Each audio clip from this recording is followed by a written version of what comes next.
Hi, good afternoon.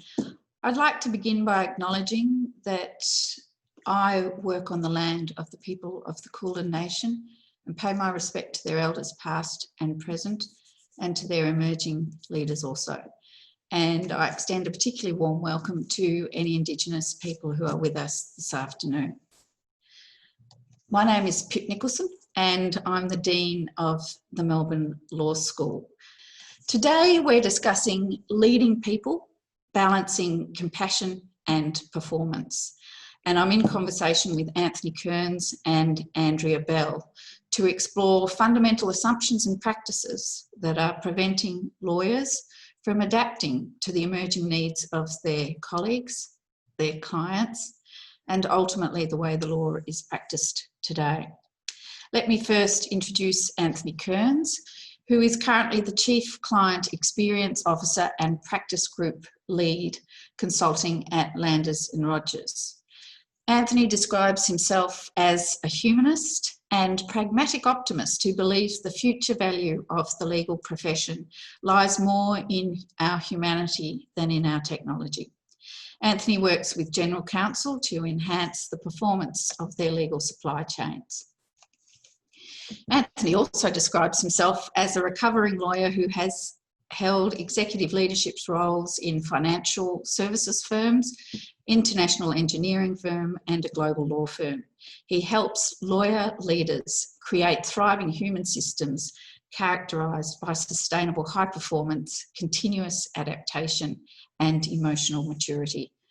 Anthony comes to the conversation with a Bachelor of Science and a Bachelor of Laws from ANU and a Master's in Applied Positive Psychology from the University of Melbourne.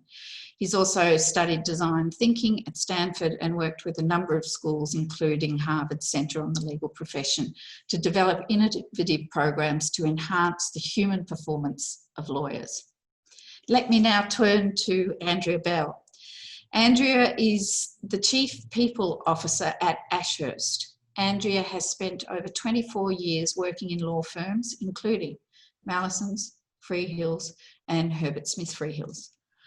Over the course of her career, Andrea has developed her experience and expertise in supporting performance growth at individual, cultural, and organisational levels in the global law firm environment. She is passionate about creating contexts or places where people are supported to thrive and enabled to unlock their potential. Andrea believes that law firm performance and personal sustainability must coexist, and key to achieving this is through collaborative networks, human connections, and service delivery augmented with technology.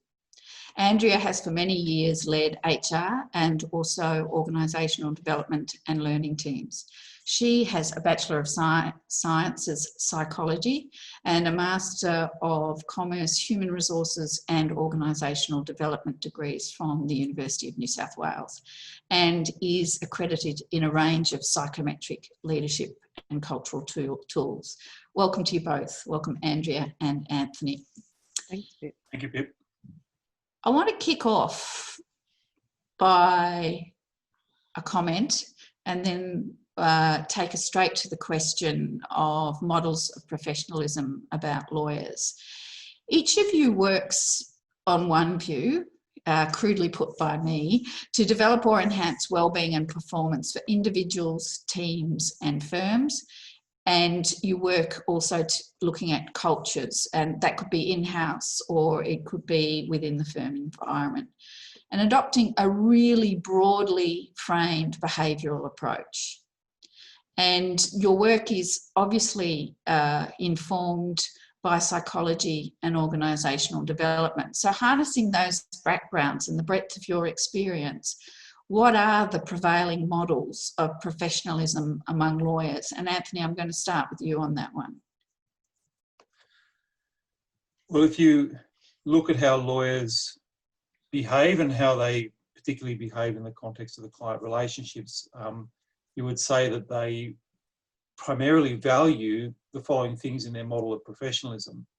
One is this concept that they have to be objective and rational. They have to maintain objectivity and rationality, and they see themselves as often the only rational person in a process.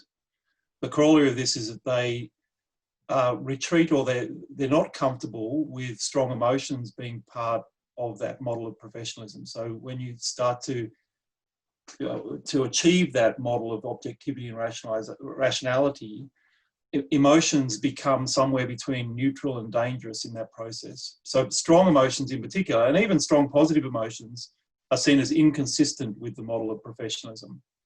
What that means is, for example, in a practical sense, is they see strong emotions in a client as being irritating or representative of their lack of rationality, and I'm here to save that. I'm here to fix that. The others is that they derive a big part of their not only concept of professionalism but sense of self-worth from being right, from knowing the answers to questions. Expertise is at the centre of their model of professionalism. I have to be a deep subject matter expert in the law in order to be valuable in any process, in any room, in any conversation. And the last is, if you look at it, there's two more. Behaviourally, I think there's a dependence on advocacy as the delivery of that professionalism. So the way we deliver our expertise is through advocacy. We deliver advice. We advocate, at the highest level in litigation, we advocate in court, but I think that flows down, and it's partly the origin of this, is that flows down into the model of influence generally is around advocacy. And there's a big sort of focus in this model on perfectionism. I've got to be right. I've got to advocate that to others, and that's how I get my message across. That's how I add value to any situation.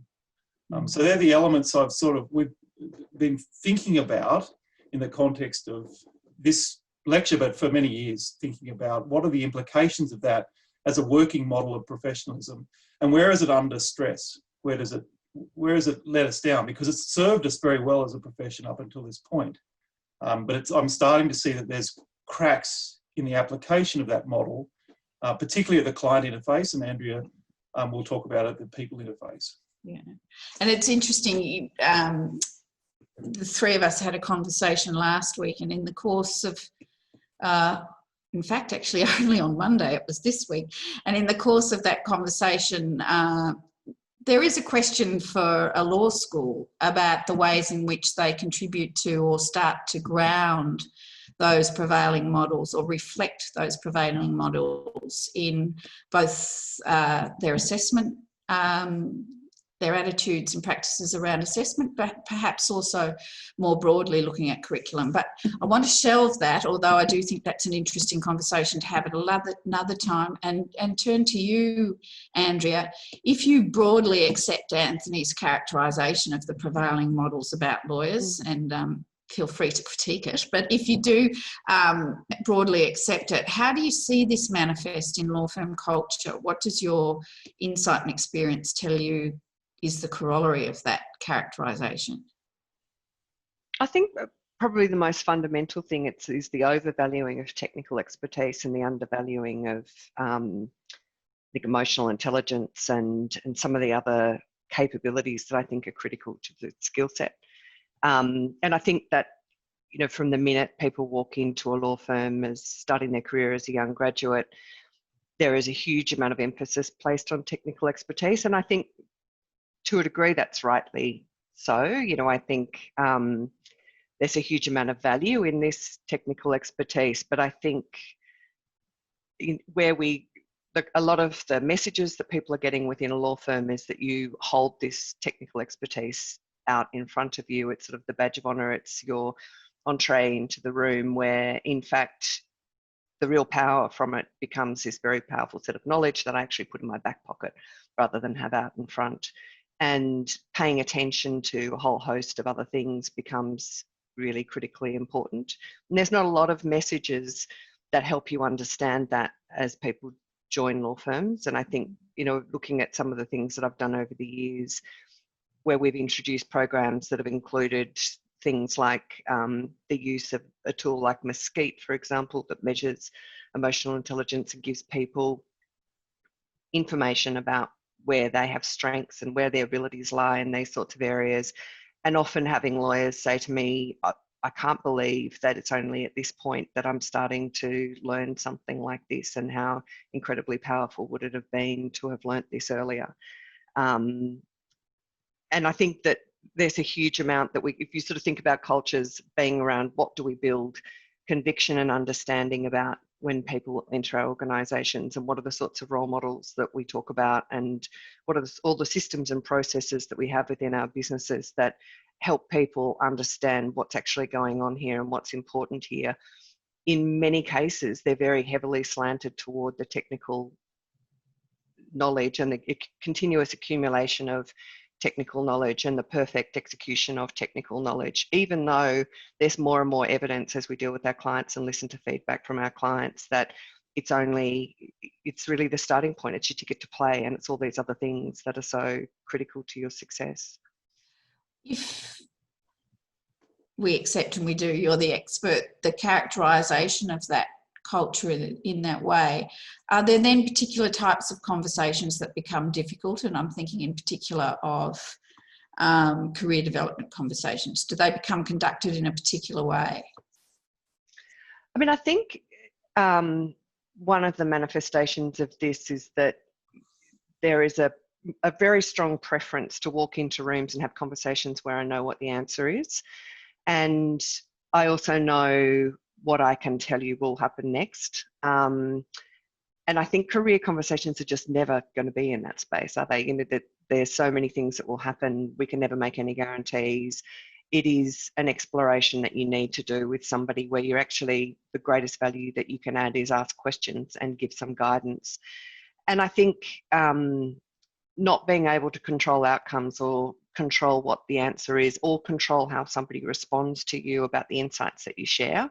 And I think means that people just pull back from those sorts of conversations. So feedback conversations, or what is it that you actually want to be doing longer term? What are the things that energize you, or based on what's happened on this matter and the things that I saw and the way that you showed up or the way that you interacted, there were some areas where I think you can develop. And not knowing then how somebody's going to respond, and if that's going to be extremely emotional, what am I going to do about that next, mean that people tend to avoid it. And because they want to have perfect conversations and want to do a really good job at them. So it's not that I'm thinking people are avoiding it because they're lazy or they're disinterested, but they want to be really good at it. They want to know all the answers. So waiting for a day where, you know, I've woken up and I feel refreshed and nothing so far has sort of knocked me off kilter, and I feel like I'm perfectly prepared, and that's the day I'm going to have the career conversation, and those days just never happen. You know, and I guess that's the experience. The behavioural manifestation of what Andrea is describing is quite often we find that in a performance conversation or feedback conversation, the person who does the majority of the speaking is the more senior person. They don't leave space. And the other thing I've found in my work with lawyer leaders over the years is that they will over-prepare cognitively for the event, but not know how to prepare emotionally. So this concept of a very narrow band of tolerance for emotion has them retreating from those conversations all the time. If I'm going to make someone cry, if I'm going to make someone angry with me for the message I'm delivering, I'd prefer to put it off. So we end up with these sort of cultural norms around freezing people out, for example, from work, rather than actually talking to them about their performance. Because there's a risk that there might be strong emotion in my interaction with them. And then they often ask us in OD and HR for a script. Could you tell me exactly how to deal with a person who is upset with me? Could you give me a perfect script actually that doesn't make them upset, but still delivers the message? And sometimes that's impossible. You can't deliver that message without someone expressing an emotion response. And so how do you then manage the emotion is the critical question. And I guess the social capital comes through relationships rather than focusing on these questions or these conversations in isolation. And I think prioritising the building of that social capital. So in these relationships, we have trust. And if I don't get it perfectly right the first time, we're going to keep talking about it. And if you get really upset the first time, we're going to be able to keep talking about it. And, you know, we will work our way through it together, as opposed to, you know, I tell you what the answer is, you're upset, we don't know what to do next. Can we reflect back a little, Andrea, on how you've characterised the culture of the firm and the commitment to technical accuracy and so on? What's useful about this? I mean, does it have its good sides? Does it have its positives? I absolutely think it has its positives. And I think, you know, I think having an organisation where people are really striving to get the best outcome and to create the most value for their clients is, you know, it's an inspiring organisation to be part of. I think people who want to really master their craft is, you know, it creates a lot of value for both the people in the organisation, but also our clients. And I think those things are really good things. I think it's creating much more of an and about the other things that we need to stack alongside that are going to create value for people within the organisation as well as our clients, that are becoming increasingly important as the model and the context that we're operating within changes. Do you want to add to that, Anthony? Oh, so yeah, certainly in the client space, there is an expectation that lawyers are rational and objective in the main.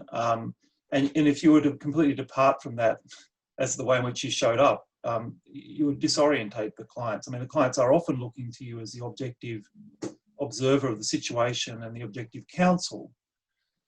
I think what we end up, when we start to talk about emotion with lawyers, though, we end up in these crazy conversations where they present to us a dichotomy, a false dichotomy, which I will be a blubbering mess. That if I let emotion in to my toolkit, if I can connect more emotionally to the client, what's to stop me from just becoming emotional or out of control or losing control of my emotions? And I don't think that's a real risk. I think, to Andrea's point, it's about softening the edges. We're not talking necessarily about making lawyers significantly more emotional than they are, but it's letting that in as data both in respect of yourself and letting it in as data in respect of the client, and not just retreating from it because it's nothing I can fix, it's nothing I can help with.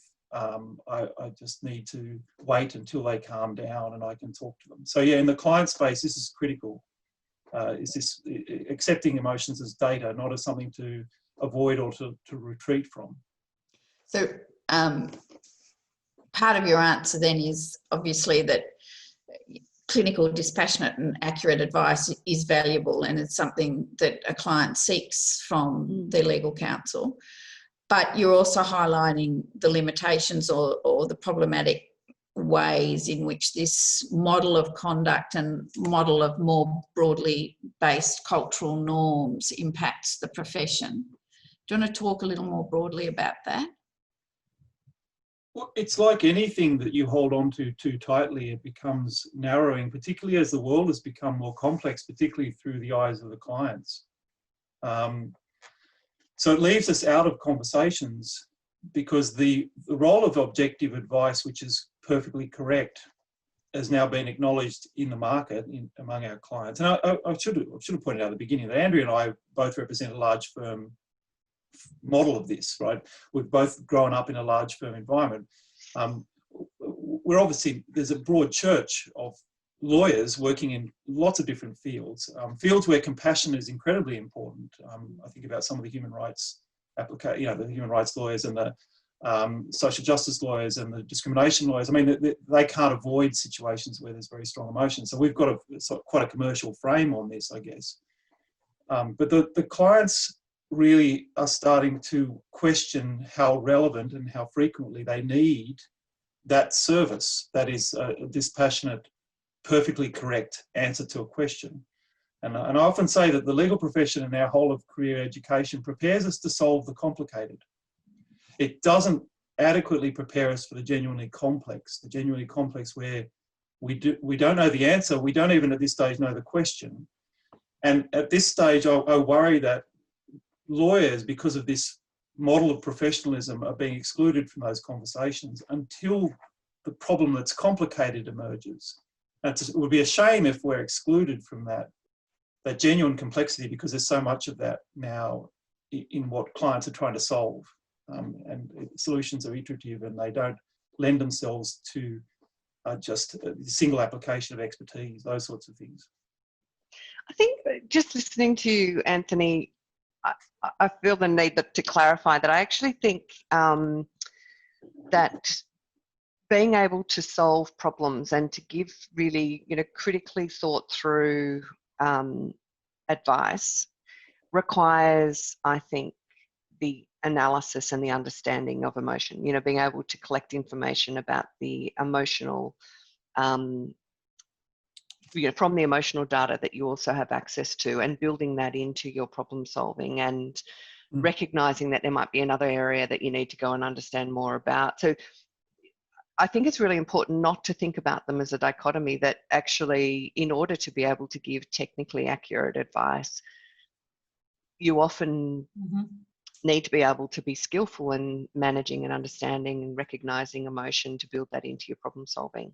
So what I think it's really important that people don't think when we're talking about emotion that it does mean this, something that clouds my ability to think. It actually, if you can manage emotion, you're able to think more clearly and you're able to collect more information that enables you to understand the problem more fully, and then give or help facilitate the collaboration that's going to get to the right answer. Yeah, that's a really important point. Where we're falling down quite often is in what's euphemistically referred to as the commerciality of advice, right? So it doesn't fit into the overall picture of the needs of the client. It may be correct, but it doesn't attend to really important things. And quite often, the thing it's not attending to, for example, is the status implications of what you're suggesting for the recipient within their organisation. And so when they resist it, it's got very little to do with whether it's right or wrong. That's not relevant. What's relevant is you haven't equipped them necessarily to sell it, to transmit it into the organisation and protect their status. If you're not attending to that, their rejection of the advice could easily be seen as they just don't get it. They don't understand. And then once you adopt that sort of didactic or patronising stance to a client, your ability to connect with their deeper needs, their emotional needs, is fraught. You won't be able to connect with what they're feeling, which is at the heart of their resistance. It's got very little to do with. How do you build teams and individual competencies that address the challenges the two of you have outlined it? I mean, this is why I think teams and collaborative networks become so important, because I don't think the complexity and the amount of data and the multiple disciplines that are actually required to solve some of our clients' problems mean that it's not one person coming into the room that has the most knowledge that's going to just pop out the answer. It is, your ability to work within a network of people and learn within a network of people and facilitate the answer from a network of people, often with different experiences than your own. And it's only through that we're going to get sustainable high performance. I think, there's some interesting research that came out a number of years ago that looked at individual performance and what are organisations trying to achieve. And in short, the research showed that we've sort of got to the end of eking out more out of each individual, turning the screws tighter on each individual to get a better outcome. And the way in which we're going to get exponentially different outcomes in an increasingly more complex environment is through really high performing networks. And that requires some really strong interpersonal skills and a strong connected fabric within organisations and between organisations to achieve the right outcomes. So looking over the long-term competency and cultural profile of the people that you're recruiting, how does recruitment play into this? How does your future workforce shaped in your recruitment process? I think it's been evolving for quite some time, where we've been putting much more emphasis on interpersonal skills, team skills, curiosity, ability to work with ambiguity.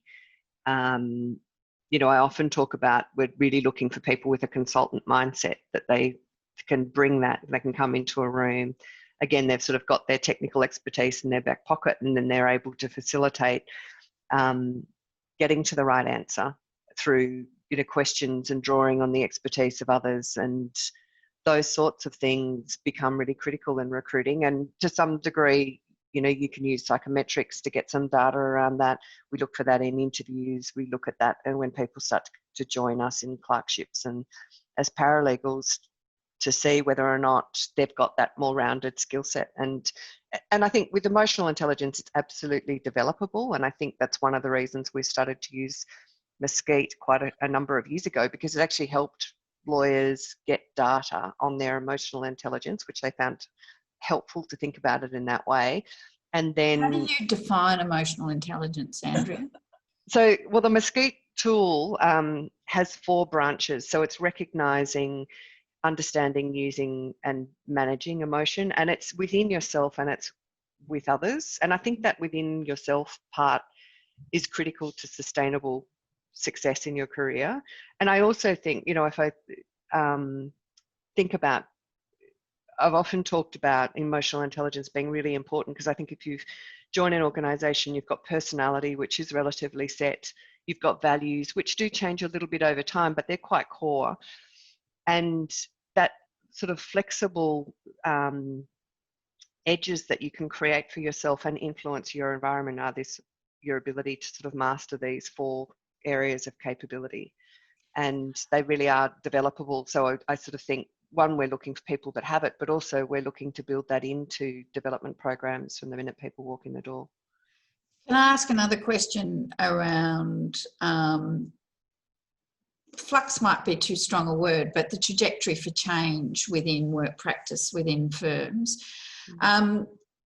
We've got some future lawyers in the audience. How are your young practitioners able to contribute to discussions about the evolution of practice of law in the firm?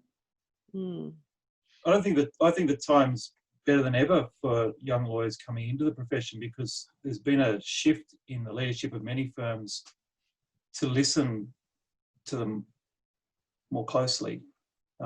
We often used to say in OD and HR, let's assume for a moment they're adults when they get to us, and that their input is useful, and that they have interesting views. I mean, an interesting example from Andrea and I, our last firm, was they helped us to redefine the career pathway as one of chapters in a book as opposed to a book. Now, that seems like a very simplistic definition, but we were able to see that this generation of lawyers coming into a firm saw the firm as a chapter, whereas most of the partners they were working with saw it as their book. And that became a really useful metaphor, I think, through engaging with the young lawyers on how they view their career, for us to work with both parties, both populations, to see if we could find a happy medium, a way in which they could work together on that assumption. And this is one of the big things around career conversations, for example, is that quite often the more senior person's coming in with an assumption that the younger person carries exactly the same aspirations, the same ambitions, the same concept of what becoming a lawyer is, or what being a lawyer is. So yeah, I think they're being engaged much more frequently and much more meaningfully in. And so are you suggesting that what an outsider or a new entrant might see as a relatively entrenched hierarchy is in fact more flexible than it might at first appear? I wouldn't go that far.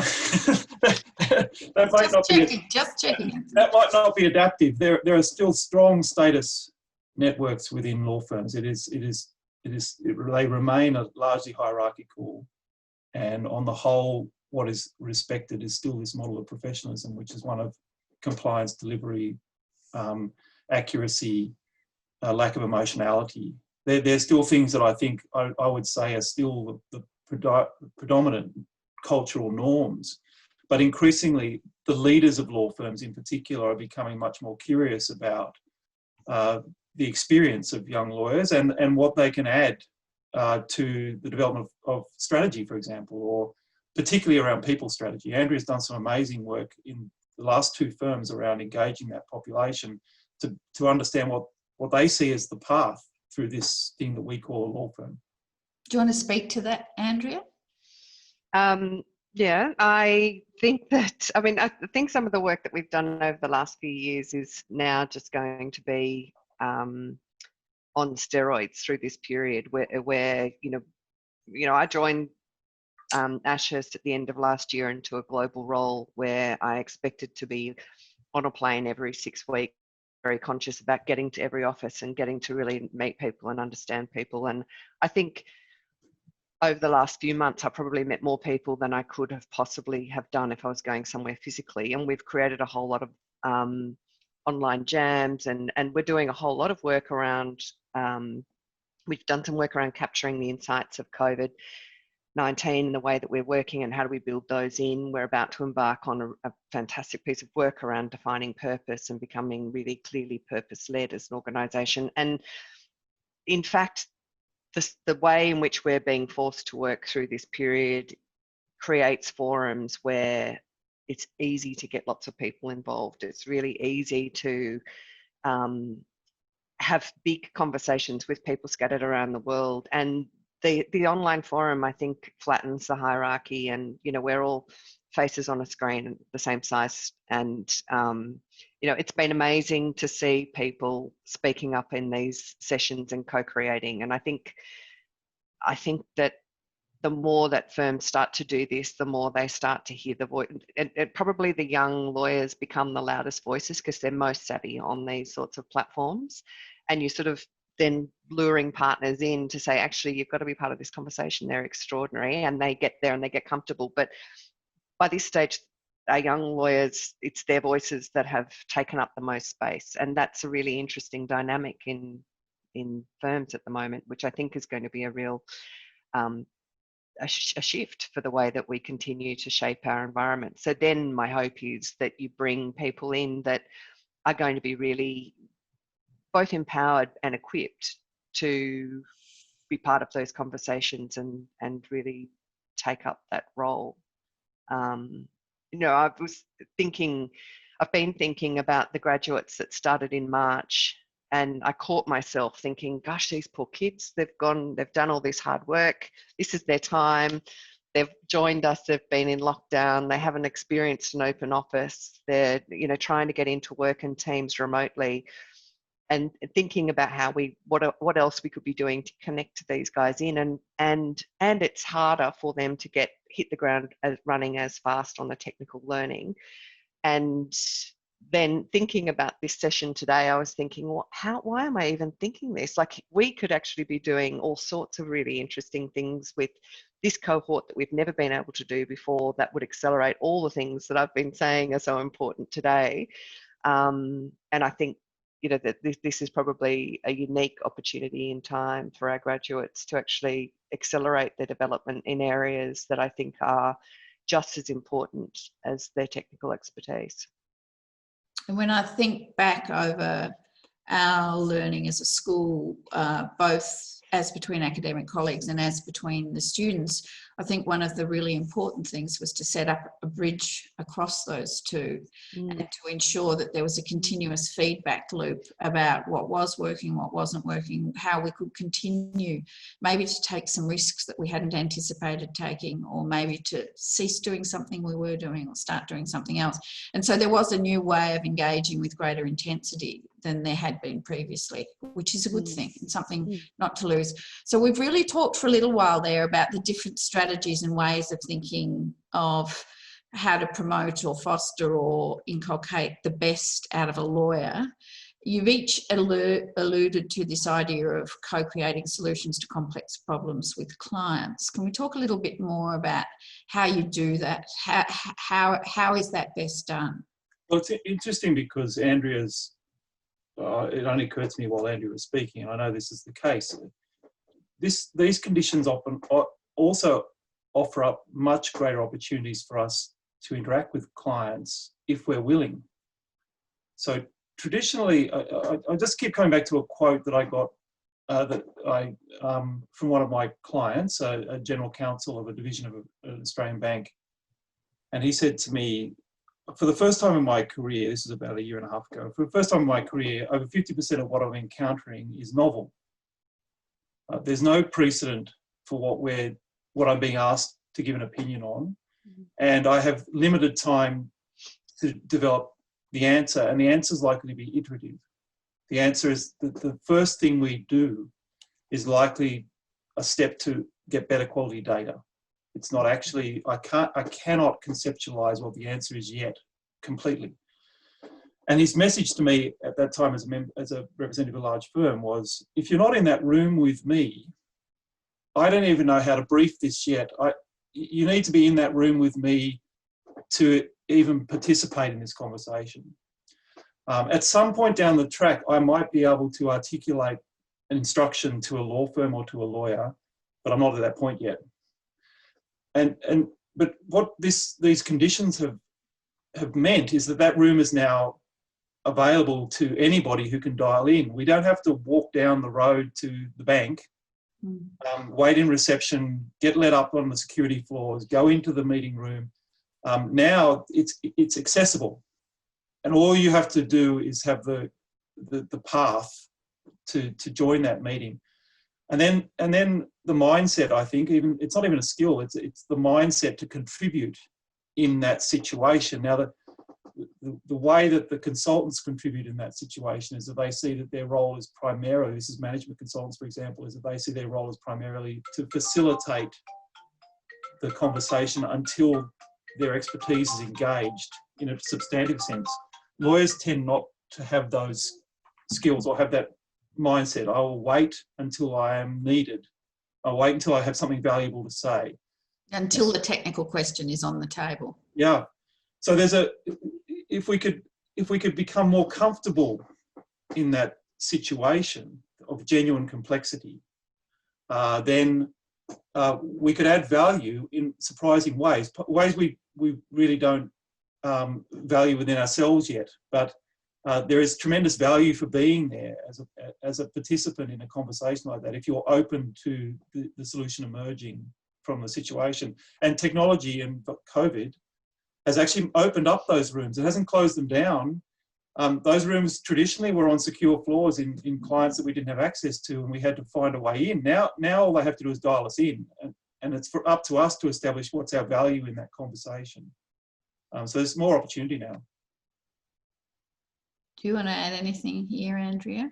One of the things that strikes me is there's also a certain amount of talk around how the engagement and development of legal divisions within accounting firms has brought very differently groups of people with very different professional skill sets together.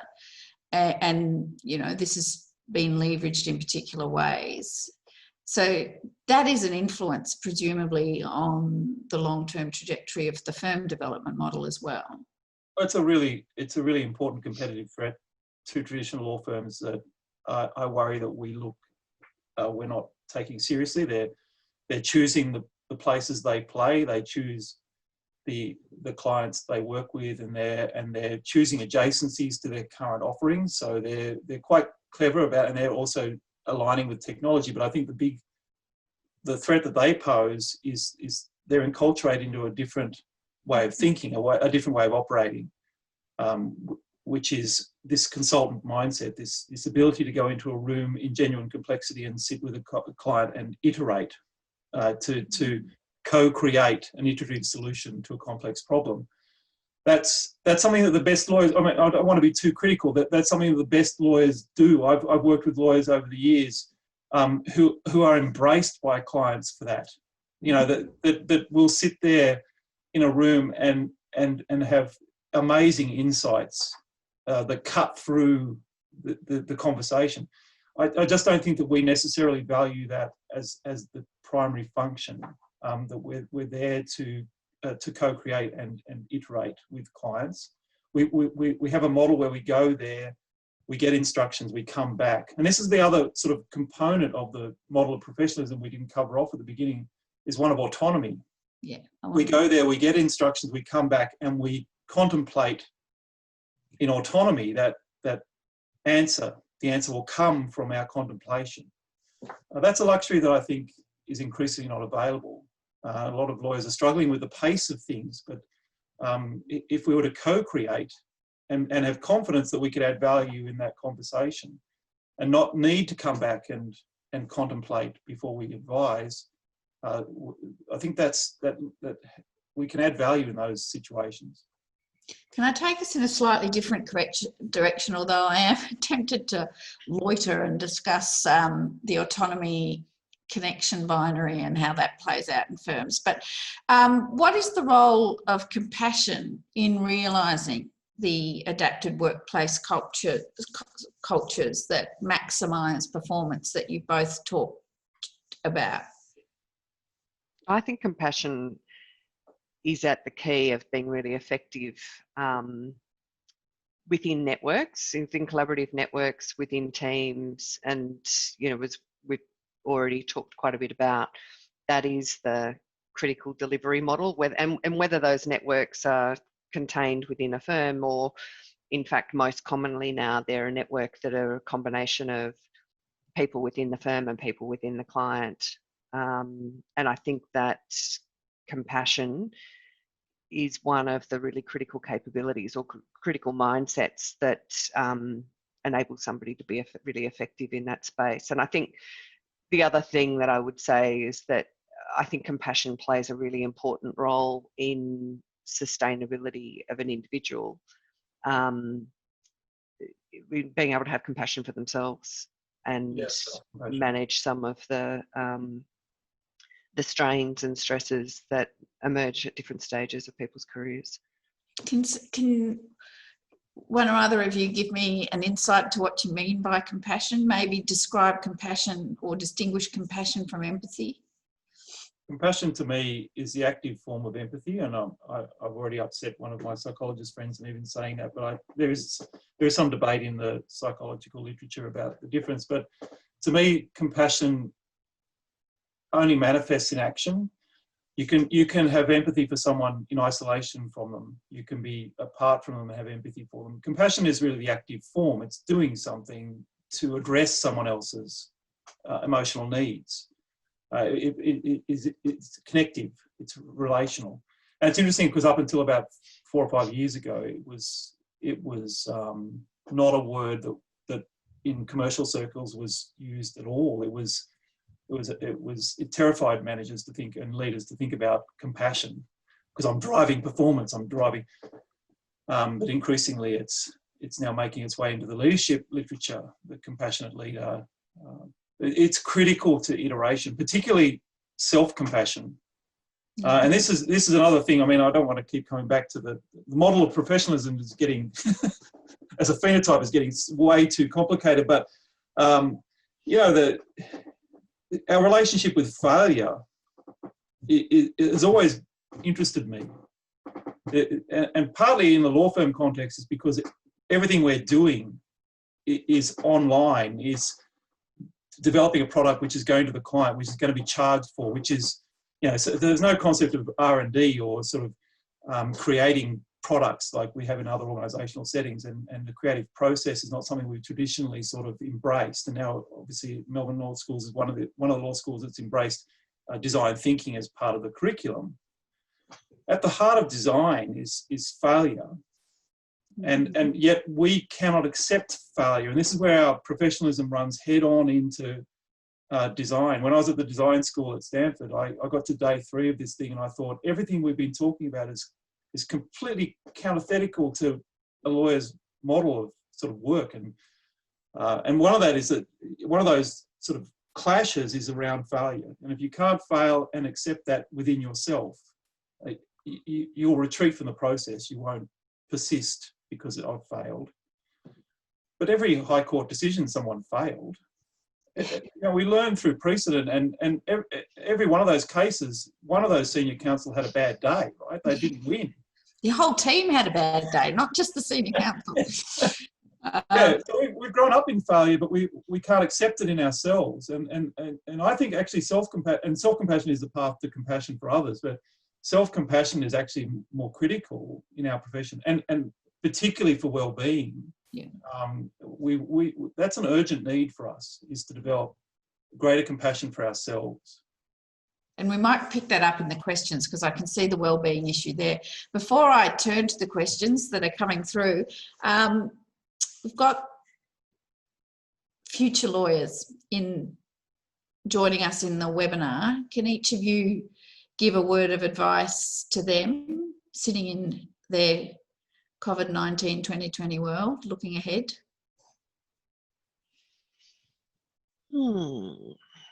My advice, I think, would be, well, one, I would actually say I think it is an exciting time as much as it is a scary time.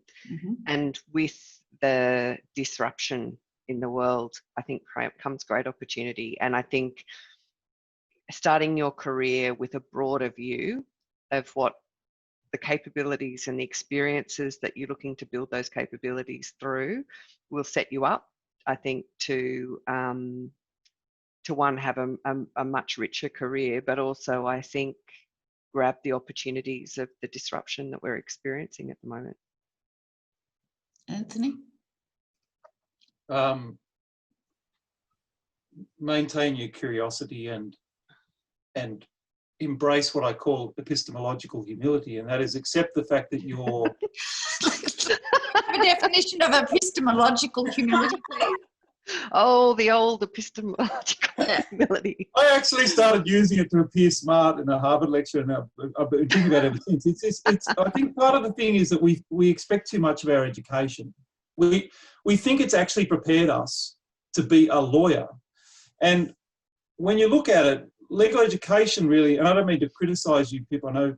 No, I stand ready with my sword to defend it. To advocate. You're the custodian to the profession, right? You are the gatekeeper for us to be called a lawyer. And whatever the emphasis has been on our technical knowledge, you do an amazing job of delivering that. What most professors don't necessarily appreciate is how transformative that experience is in enculturating people into this model of professionalism. What you've done is you've contained them. And we get them as a relatively homogeneous group of people who have a very, very strong understanding of what being a lawyer is from their legal education. I just invite every graduate to hold that a bit more lightly and appreciate that experience has given you a perspective on the world, and you need to some extent soften that around the edges to be successful. You need to embrace collaboration. I mean, really collaborate. I mean, honour. And critique, I think. Sorry? And critique.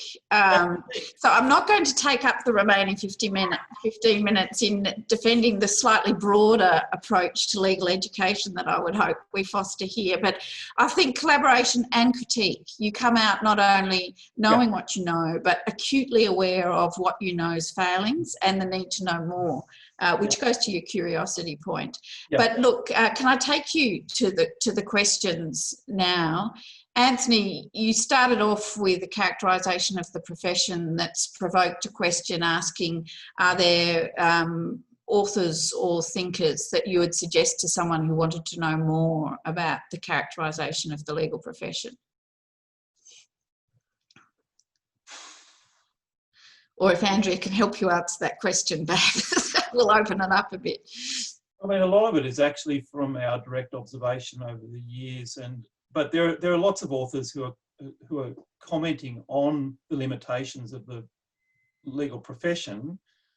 Some of them are more provocative than others. Richard Susskind's obviously written a lot on the contained role of the lawyer and the human lawyer, and the way in which that needs to evolve for us to continue to add value in the legal process, particularly from the perspective of clients.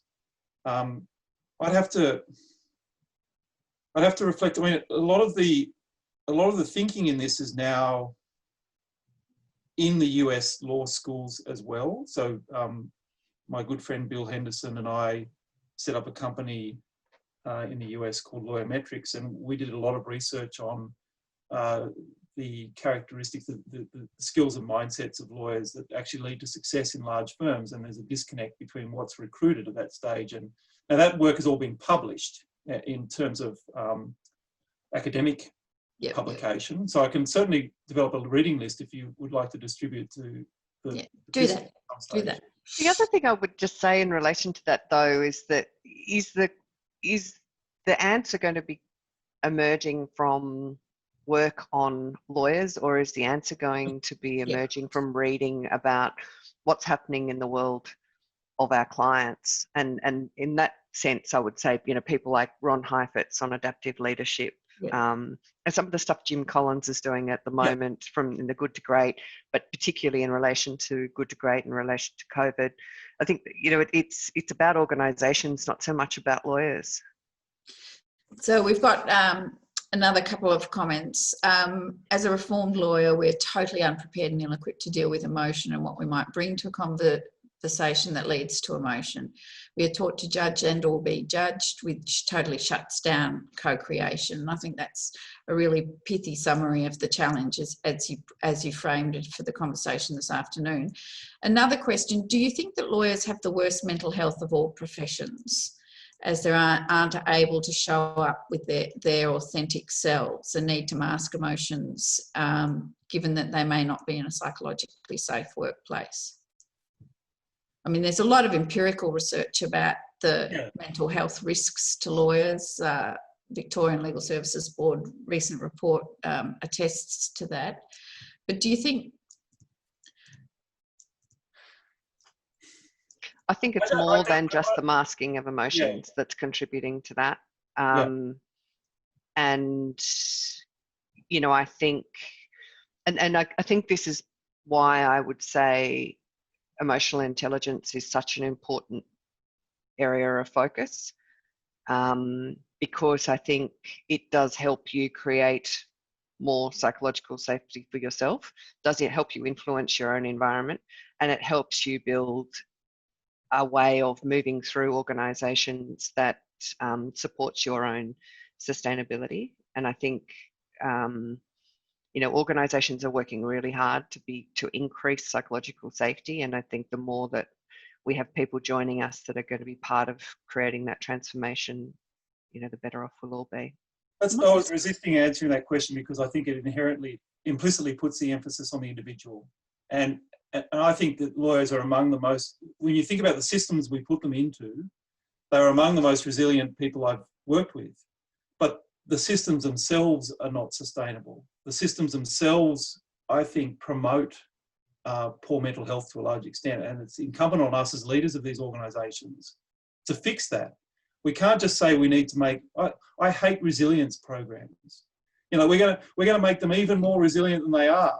And that lets us off the hook to actually build a more sustainable, more compassionate, more safe environment in which they should work. And that's, I think, the bigger issue. Are we the most prone to mental health? No, dentists in remote communities are. Yeah. Isolation as a professional is one of the most troubling things. But I think that there's a lot of lawyers in large firms who have a feeling of isolation. I am here on my own. I'm not getting feedback. I'm not getting any indication as to whether or not I'm succeeding, and I'm going to work until I do. And this is amplified, I think, by COVID, because we've now lost any sort of visual signals that they might have that I'm going okay. And if we don't reach out to them, we have a problem. I mean, it is interesting, and we might need to park this one because there's a couple of other questions here, but you talk, both of you, about the work you do in the commercial firm context, and are there other sectors or other parts of the legal sector that do this better? Do not-for-profits do it better? Do in-house counsel do it better? It's just an interesting question. Can I take you to one that's been raised through the chat? I feel that many lawyers view traditional self-compassion advice as woo-woo. I agree it's important and for the future of the profession, but how can it become cool or present in a way that cuts through? Well, we can ban the term soft skills. These are not soft.